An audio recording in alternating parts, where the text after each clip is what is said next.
Well, I've got something I wanted to bring to everyone's attention today. Make a quick video, little lone wolf update, if you will, right?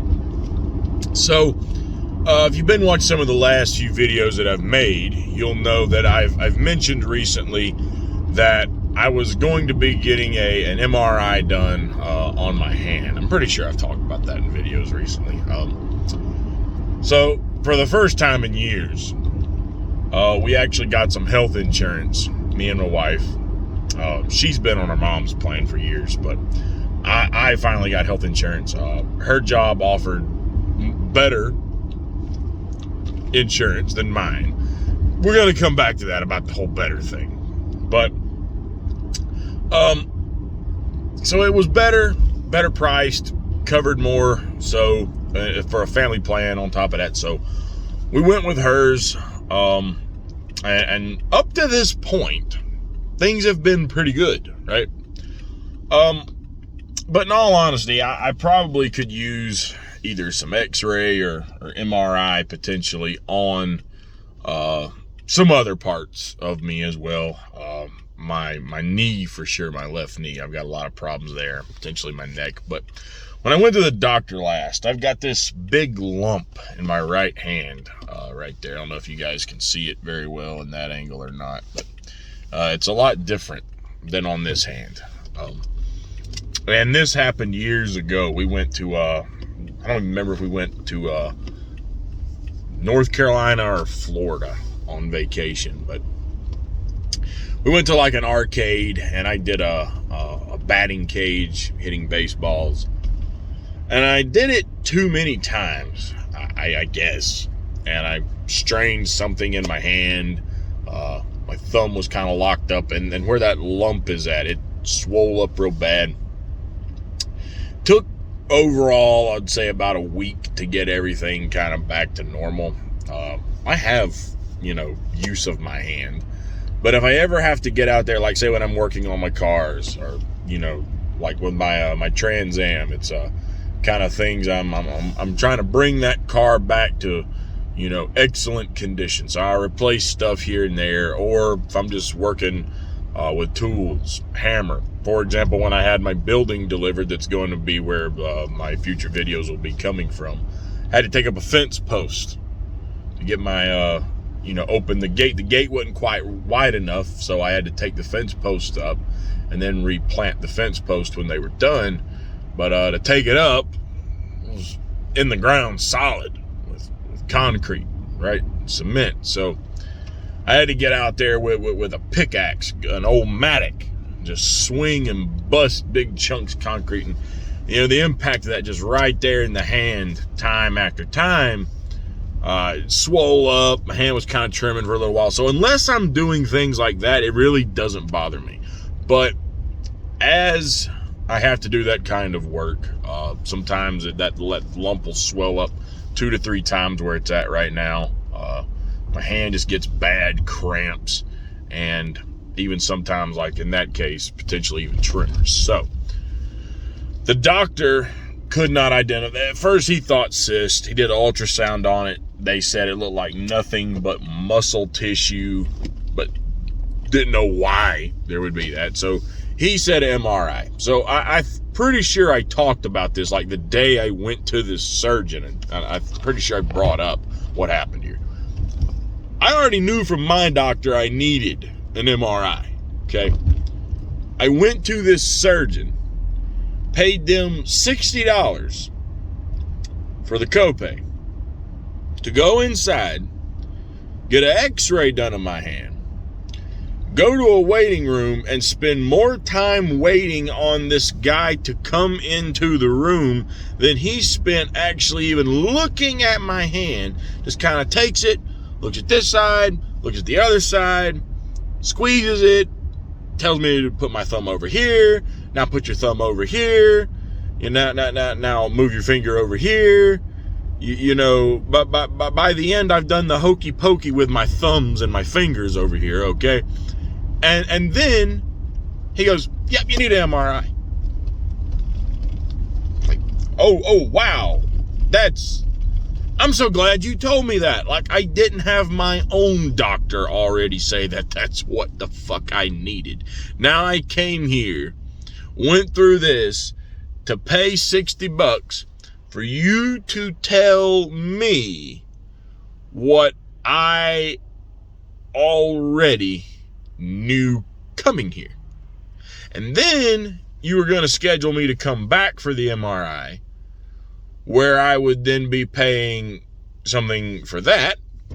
We'll come back to that. That's what the meat of the matter here is, right? And then you're not even going to sit down like when I get it done. No, then I got to come back, pay another $60 and find out what the results of the MRI are. Now, going into this, I was under the impression that my insurance was going to pay 80% of the cost of the MRI. When I called last year, okay, to find out about this, or during 2021, the lady on the phone told me that it would cover 80%. That's what I'm going into this with. Now, when they booked me for this MRI, they said it'd be about $500. Okay? So I'm thinking, okay, they're going to cover 80% of $500. I'll be left with 20% of that. Be somewhere between $100, $200. Should be no problem, right? Then I get this little letter in the mail. Said it was sent out December 29th. I just got it yesterday. I opened this thing up, and it tells me that what I'll be expected to pay come tomorrow is $503 and some change. Needless to say, that kind of caught me off guard a little bit. Now, maybe this was ignorance on my part because, I don't know, I don't get surgical procedures done. I've put off going to get this stuff done. I'm very inexperienced with how this system works, but I think it definitely points out how flawed the system is. I looked at that first thing, I said, well, damn, they told me it'd be about $500. This seems like it's not even paying for anything, right? Like you're not even paying for the procedure. If the procedure is $500 and you're telling me I'm paying $500, so insurance ain't covering shit. What happened to that 80%? Well, then I find out that is because with my insurance, you've got $1,000 deductible. So basically, they're not going to start covering stuff like that until I've basically spent, from my understanding, and I could still be, this is my understanding, is that I have to basically cover in the medical bills the first, for something like that, up to $1,000 before they start covering it or something like that. So I'm looking at that and I'm saying, well,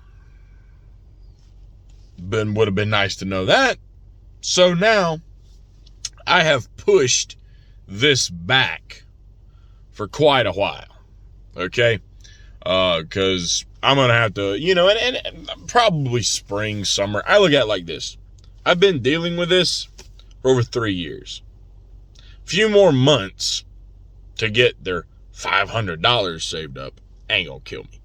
You know what I mean? I've been dealing with it this long. I can deal with it a little bit longer.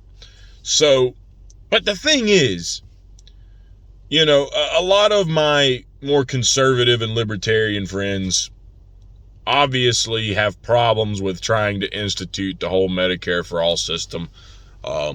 I think the only thing, and I've heard people like Jimmy Dore push back at this, and I think both sides have at least good points to their argument. At the end of the day, I do still favor a Medicare for all system. Because what's going on right now with these private corporations, the libertarians would say you need more competition in the market and things like that. Ultimately, I look at that and I say, greedy people able to profit off your health, something you have to have. I mean, how much competition can you really have in that kind of market? And ultimately, I think some areas competition would help, maybe like in the medication costs, for example, right? But I don't know that you can have all these hospitals sitting around as like competition for each other per se. You know what I mean? So in that instance, I do think ultimately, just like you have a right to be able to call the police, you have a right to be able to call the fire department as a public service. I think you should have a right to be able to tend to your health and get checked up or have these things done without them trying to push you into a bankruptcy. I mean, $500. Now, granted, this isn't serious. Maybe if it was a non-elective, I don't know how they would cover that versus what they're doing with me right now. That could make a difference, to be fair. But again, it still shows there is a problem. And I get the criticism that our current government would probably fudge it up. Jimmy Dore, I think, pushed back at that recently. It's like, you trust him to get the water to your house. You trust him to, he listed different things, right? But hey, the counter argument of that though is, yeah, they're taking care of these utilities, but see, the thing about that is that ain't necessarily the federal government that's in charge of a lot of like these utilities that Jimmy spoke of. A lot of that is local government. I'm not trying to say, like, I don't want this to come across as me trying to talk shit about Jimmy Dore. I'm just giving the both sides of the argument there. This is more of a local type thing. One other program that we can point towards that the federal government handles is Social Security. And it is a mess. It is an absolute mess. Because what do you expect when you have a bunch of corrupt, bureaucratic, aristocrats who had their way bought into office by wealthy fucking donors to serve them and them only? Why the hell would they do anything for social programs for us? Of course it's not gonna fucking... It comes as no surprise to me. So I think there is a legit criticism there, but at the end of the day, that's not a justification to keep what we're currently dealing with. $500 out of nowhere like that. Some people can't afford that. Now imagine if I went in there. Hey, I got to give this place credit. At least they sent me the letter letting me know how wrong I was about what I was going to have to pay come tomorrow. Because what if I was under the impression this entire time, oh, they're going to cover 80% of this. Got in there, got it done, and they said, yeah, $500. You might as well take me back on, right on back there, because I'm having a heart attack at that fucking point. Like, are you fucking kidding me? Like, that lump of money for a lot of people just sitting around, that's damn near a house payment for a month for me. That's over my car insurance about 4 to 5 times what I pay for my utilities and my power. The fuck is this? You know what I mean? So that definitely shows a massive flaw in our current system. Something has to be done. Something has to be fixed. This is, for the richest country on earth, for that to be our standard is a fucking embarrassment and a joke, in all honesty. Especially considering what we've been going through. We already had people going bankrupt from medical debt for a very long time pre-pandemic. Now, since COVID started and all the things that are going on today, imagine what it's looking like right now. Imagine what it's looking like right now. I mean, something's got to be done. So, ultimately, while this just brings out those emotions in me once again, where, I stand with the old force the vote crowd, the people that are pushing for a Medicare for all system. Ultimately, I listen to both sides, and again, while I admit this current government, you can't trust them to fucking, run a weed eater. They still need to get a system like that implemented and get rid of your current corrupt fucking officials. So we got to keep fighting this fight. We've got to keep, pushing for a better system. The fact that the people in charge couldn't run a better system, to me, is not the justification to say we shouldn't try to build a better system. So, and I believe, me personally, probably, I feel like Medicare for All would be a far better system than what we're dealing with right now. I really do, because this is a joke. And if other developed countries can do this and pull it off, we made our name in the world by being able to do things.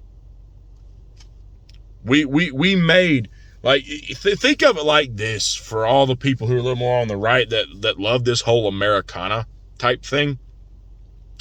We like to brag about the fact that we got airplanes to fly, even though I don't know that the first guy to do it was an American, but the Wright brothers obviously get a lot of credit for the flying of airplanes, right? Americana. Go back and think of the things that we have been able to do as a society, that we've shown the rest of the world, and kind of they took notes from us on. You like to brag about all the things we've been responsible for, like, oh, look at what we've done. This is what's made us such a great country. Look at all the things that we once can. Yeah, so, okay. Yeah. You look back at that in history and you say, hey, that's what made America the superpower in the world that it became, is because what we were able to do as a society. Yet, you're going to let the rest of the world embarrass you when they can provide health care to their people, and we just keep taking it up the ass from Big Pharma and the insurance companies every single year. And we're that powerhouse, right? Hey, don't you want to be the one to show the rest of the world, again, if y'all can do it, we can do it. And take it a step further. If you really believe in all that Americana, you really believe in America. If you can do it, we can do it, and we'll find a way to do it better. If you really believe in America, America's the best country on earth, right? If you can do it, we can do it, and we'll find a way to do it better. Let that be your motivation to try to get the right thing done, instead of constantly telling us how we can't fucking pay for it because you listened to too much Fox News or to too many Republicans that day or whatever. Let that be your motivation. The rest of the world found a way to do it. We can do it. And by the time we're done, we'll be the standard bearer for how it should be done. Now, whether that actually happens or not, who the fuck knows? But hey, for all the people who have to cheerlead our country, and I'm not trying to be an ass that. A lot of people love America. I don't hate America. I want to see our country do better. I know we can do better. I know there is never an area where you can't improve something. This is a serious area that affects working class people all over the place. The medical bankruptcies and the medical debt is one of the biggest problems the working class has today and has had for very many years. So, if you're all about pro-America, you're all about how great America does things, if they can do it, we can do it. And we're going to keep America at number one. We'll find the way to do it better. Let that be your motivation, instead of being a Debbie fucking Downer and telling everyone how expensive it's going to be and we can't pay for it. You can pay for all these fucking wars. Anytime there's a bloated, bigger military budget, these same stupid fucks can vote for that. It's about time you start doing something that reinvests into our country to take care of the people who keep these fucking wheels turning every day, that end up being the thing that fuels your war machine on further and further. Like the people that go to work at Honeywell on those 9-to-5s, or Lockheed Martin, or Boeing, or any of these other DoD contractor companies, the people that have to go in there and actually make the shit that becomes military arsenal, or whatever the fuck they're selling to the U.S. military for war purposes. The people that have to go in there and break their back to make that shit, it's about time you start doing something to reinvest into those fucking people. If the rest of the world can do it, we can do it. That's the challenge. Let me know what you guys think. If you like this video, hit that thumbs up button. Drop the comments in the comment box down below. If you're just now finding the channel and you like the video also, and you just now found this, go down and hit that subscribe button. If you hit it, make sure you ring that bell, or else they'll never tell you when I put another video up. You might stumble across it by chance again. I want to thank everyone for tuning in. We'll see you next time right here on the Lone Wolf Podcast. Take care, everyone.